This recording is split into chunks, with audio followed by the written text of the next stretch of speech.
नमस्कार बच्चों, संस्कृत की ऑनलाइन क्लास में आपका स्वागत है। लीजिए बच्चों, देखिए आज हम आपकी इस पुस्तक का जो अध्याय है, पंचम अध्याय, उसका पाठ जो है उसका नाम है वृक्षः। पाठ का नाम क्या है बच्चों? वृक्षः अर्थात वृक्ष। तो बच्चों आज हम लोग वृक्ष नामक पाठ को पढ़ेंगे। और आपको पता है बच्चों, वृक्ष हमारे लिए कितना महत्वपूर्ण होता है। ये वृक्ष जो है हमें क्या क्या देता है, और इस परोपकार की भावना से हमें फल, लकड़ी, इसकी छाल, पत्ते, छाया इत्यादि सारी चीजें हमें देता है। इसके बदले में हमसे कुछ भी नहीं लेता है। तो इस वृक्षों के बारे में आज हम अध्ययन कर रहे हैं इस पाठ के माध्यम से। तो लीजिए बच्चों, आइए देखते हैं इस पाठ का परिचय।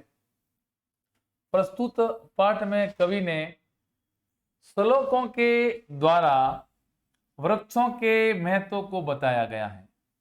किसके द्वारा? श्लोक के माध्यम से इस वृक्ष का जो महत्व है उसको बताया गया। वृक्ष मनुष्य के मित्र होते हैं बच्चों, फ्रेंड होते हैं, क्योंकि वे मनुष्यों के लिए कल्याणकारी तथा उपयोगी हैं।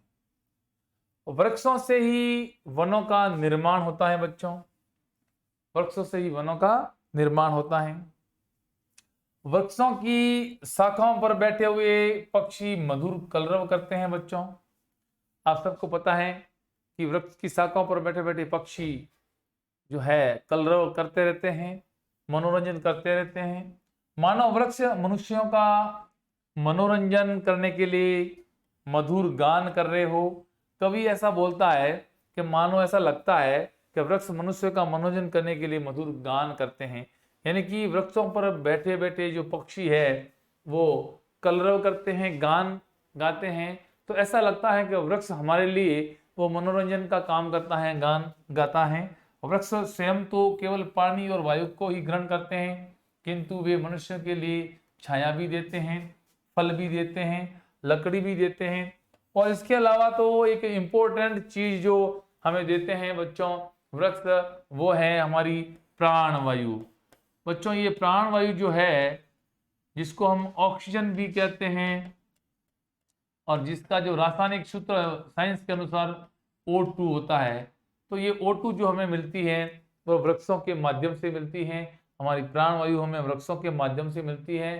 तो इसलिए बच्चों ये वृक्षों का हमारे जीवन में बहुत ही बड़ा ही महत्व है।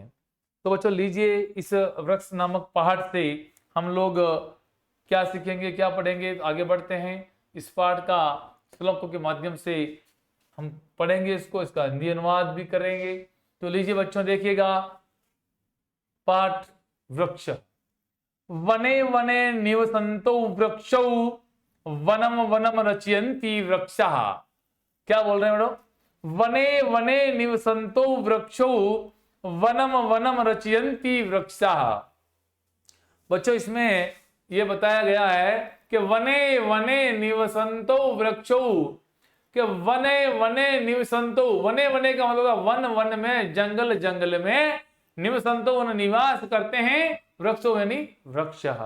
इसका अगर अन्वय करेंगे तो वृक्षो वने वने निवसंतो, प्रत्येक वन में वृक्ष निवास करते हैं। इसका हिंदी भाव देखो बच्चों, वनम वनम रचयन्ति वृक्षा, वनम वनम रचयन्ति वृक्षा, अर्थात ये वृक्षा वन वन को रचते हैं, निर्माण करते हैं। ये वृक्ष प्रत्येक वन को बनाते हैं, उसका निर्माण करते हैं, उसकी रचना करते हैं, क्योंकि इस वृक्ष के बिना वन का निर्माण नहीं हो सकता। और जहां वन वृक्ष होंगे वो वन कहलाएगा। इसलिए वनों का निर्माण कौन करता है? वृक्ष करते हैं। तो बच्चों देखिएगा, इस पहले श्लोक में बताया गया है कि प्रत्येक वन में, प्रत्येक जंगल में वृक्ष निवास करते हैं, और उस वृक्षों के द्वारा ही जंगल का निर्माण होता है, उस जंगल की रचना होती है। तो देखिए बच्चों, वने वने का तात्पर्य प्रत्येक वन, वृक्षा न पेड़, निवसंतो रहते हुए, रचयन्ति रचना करते हैं, या निर्माण करते हैं। इसका हिंदी भावार्थ आपने पढ़ा है कि प्रत्येक वन में वृक्ष पेड़ निवास करते हैं और प्रत्येक वृक्ष जो है वन जो है वो उनको बनाते हैं वृक्ष, अर्थात वृक्षों से ही वनों का निर्माण होता है। आई बात समझ में बच्चों?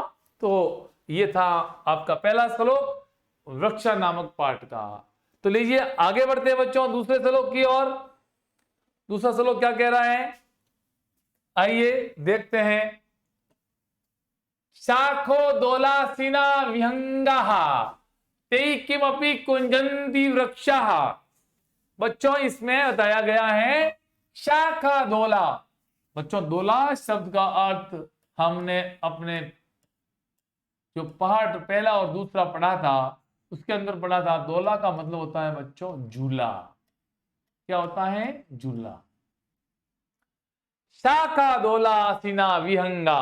बच्चों शाखा का मतलब होता है वृक्ष की टहनी और विहंगा का मतलब होता है पक्षी। तो पक्षी क्या करते हैं बच्चों, जो वन वृक्ष की जो टहनी है उसको दोला बना करके बैठते हैं, झूला बना करके बैठते हैं। क्या करते हैं? झूला बना करके बैठते हैं। पक्षीगण शाखा रूपी टहनी रूपी झूलों पर बैठे हुए हैं। और तेई किमपि कुजंती वृक्षा। और वृक्षा जो है वृक्ष है तेई किमपि कुजंती उनके द्वारा कुछ भी, तेई न उनके द्वारा, वृक्ष उनके द्वारा, किमपि न कुछ भी, कुंजंती वृक्ष उनके द्वारा कुछ भी न कुछ कुछ कूंजते हैं। अर्थात वृक्ष मानव पक्षियों के माध्यम से कूकते हैं, हमारा मनोरंजन करते हैं। वृक्षों के टहनियों के ऊपर पक्षी बैठते हैं और बैठकर उस टहनी रूपी झूले के ऊपर बैठ करके वो कलरव करते हैं, कुंजन करते हैं। मानो ऐसा लग रहा है कि वो वृक्ष हमारे लिए, हमारे मनोरंजन के लिए कलरव करते हैं, कुंजन करते हैं। तो देखिए बच्चों इसके अंदर जो कठिन शब्दार्थ हैं जैसे कि शाखा उसका मतलब वृक्ष की डाली, आसीना यानी बैठे हुए, विहंगा का मतलब बच्चों होता है पक्षी और किमपि का मतलब होता है कुछ भी, और कुंजंती का मतलब कलरव करना या गाना। तो बच्चों ये था आपके इस पाठ का दूसरा श्लोक। लीजिए बढ़ते हैं आगे तीसरे श्लोक की ओर। तीसरा श्लोक क्या कह रहा है, तो तीसरा श्लोक देखिएगा। बहुत ही अच्छी बात बताई है कवि ने यहाँ पे। पिबंती पवनम जलम संततम, पिबंती पवनम जलम संततम। अरे बच्चों इसमें ये बताया गया है कि भैया जो वृक्ष जो है क्या कर रहे हैं, पिबंती न पीते हैं। क्या पीते हैं? जल को और पवन को। वृक्ष किसको पीते हैं? जल और पवन को। ये बच्चों निरंतर वायु और जल पीते हैं वृक्ष। क्या करते हैं? पिबंती पवनम। पवनम का अर्थ होता है बच्चों पवन हवा, जलम का अर्थ होता है जल, संततम का अर्थ होता है निरंतर, लगातार पवन और जल का पान करते हैं ये वृक्ष। बच्चों क्या पीते हैं? पवन और जल को पीते हैं।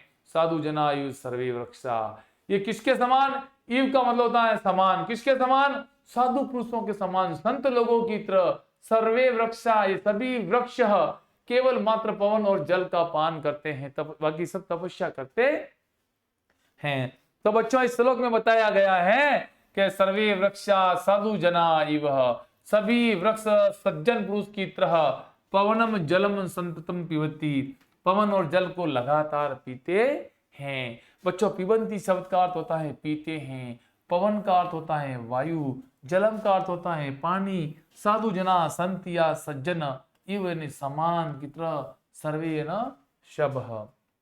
हिंदी भावार्थ इसका होगा बच्चों सभी वृक्ष सज्जन तपस्वी लोगों के समान हैं, वे निरंतर वायु और जल पीते हैं। अर्थात वृक्ष तपस्वी लोगों के समान संसार का कल्याण करने वाले हैं।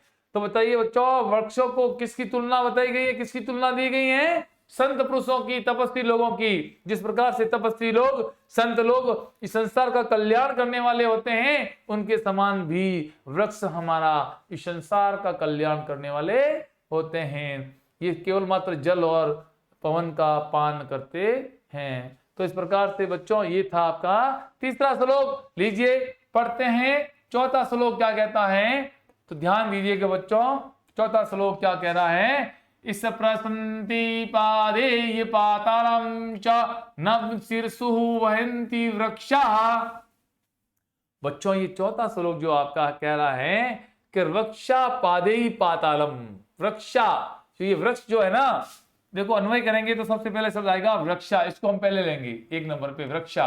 ये वृक्ष पादेय अपने पैर रूपी, पैरों से, अपने पैरों से यानी कि जड़ रूपी पैर उसके। वृक्ष के पैर कौन से होते हैं बच्चों? जिस प्रकार से ये वृक्ष है और वृक्ष जो है ये इसकी जड़ें है, ये इसके पैर कहलाएंगे, पाद कहलाएंगे। बच्चों पैर जो है ये जड़ रूपी पैर, ये है क्या करता है इसको? वृक्षा पादेय पातालम स्पृशति। वृक्ष जो है ये पैर, जड़ रूपी पैर से पाताल का स्पर्श करते हैं। कि किसका स्पर्श करते हैं? पाताल का। ये पृथ्वी जो है, पृथ्वी के नीचे के भाग को पाताल के नाम से जाना जाता है बच्चों।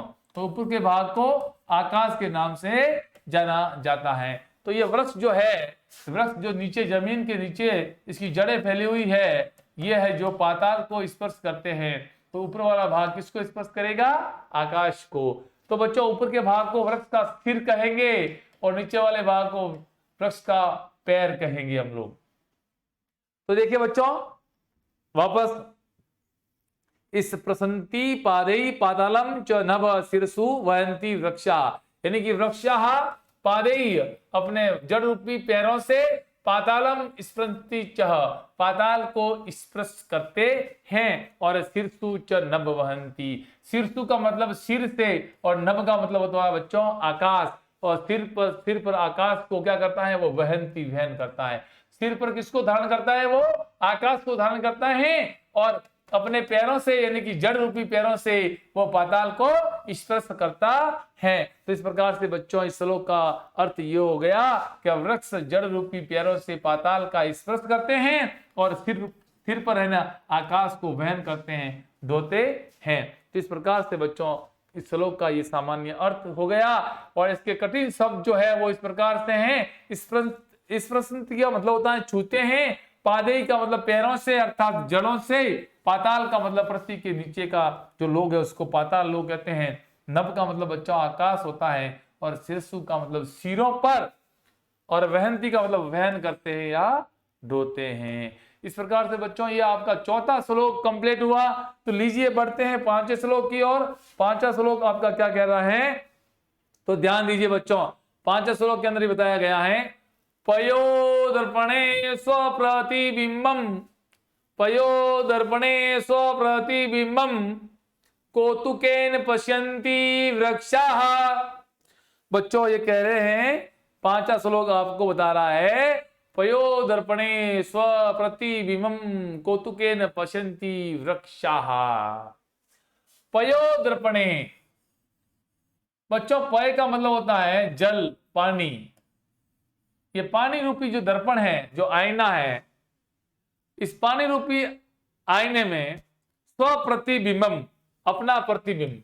किसका प्रतिबिंब? अपना प्रतिबिंब। और वृक्ष जो यहां पे है, मान लीजिए ये वृक्ष है,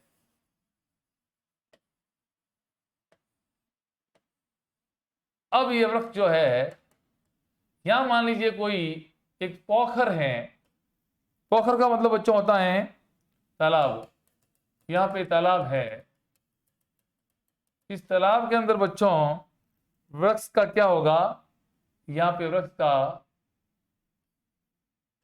प्रतिबिंब गिरेगा बच्चों। क्या गिरेगा? प्रतिबिंब।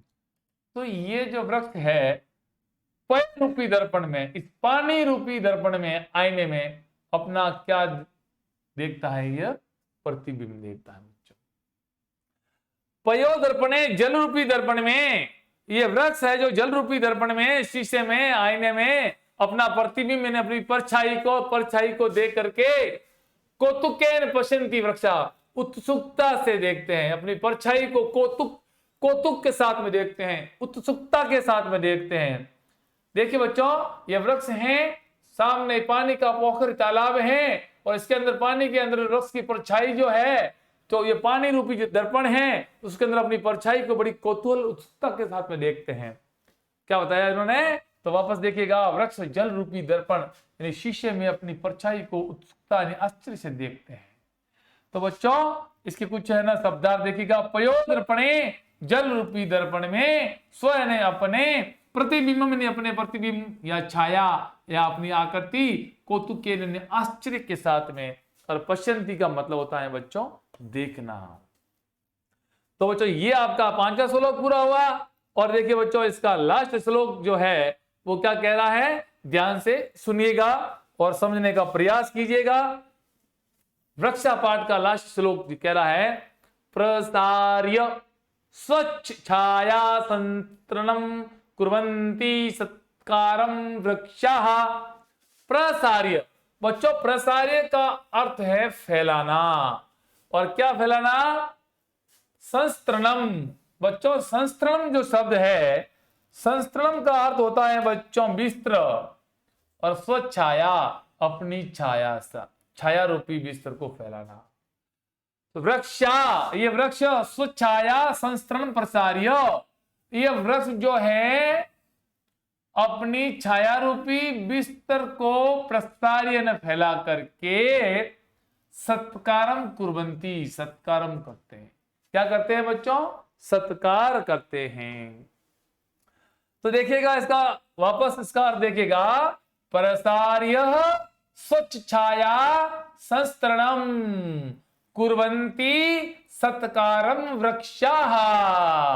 यह वृक्ष अपनी छाया से संस्तरणम छाया रूपी बिस्तर से को प्रसार्य न फैला करके सत्कारम कुर्वन्ति सत्कार करते हैं। अर्थात इस संसार में ये वृक्ष अपनी छाया दे करके, अपनी छाया फैला करके इस संसार में क्या करते हैं, इस संसार के लोगों का सत्कार करते हैं। तो देखिए बच्चों इसके जो कठिन शब्दार्थ हैं, स्वच्छाया संतरण अपनी छाया रूपी बिस्तर, प्रसार्य न फैलाकर, सत्कारम यानी आदर, स्वागतम या कुर्वन्ति न करते हैं। इस प्रकार से इसका हिंदी भावार्थ मैंने आपको समझाया।